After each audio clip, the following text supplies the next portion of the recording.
葱醬燴雞，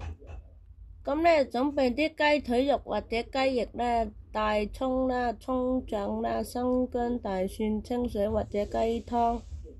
植物油、醬油、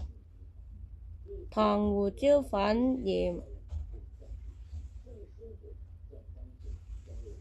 將雞肉洗淨，切成適當大小嘅塊狀，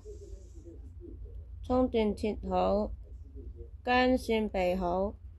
喺鍋中加入植物油，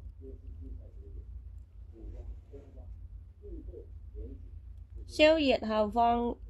薑蒜爆香，加入雞肉，用中火將雞肉兩面煎至微焦約5分鐘，冬葱燉雞入鍋中，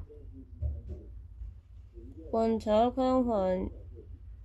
讓雞肉充分吸收葱香，加入醬油同埋糖調味，倒入清水或者雞湯，加入葱段，煮沸後轉小火，蓋上鍋蓋，小火燜約30分鐘，讓雞肉變得嫩。打開蓋，大火收汁至湯汁濃調。如覺味道不足，可適量加鹽或者胡椒。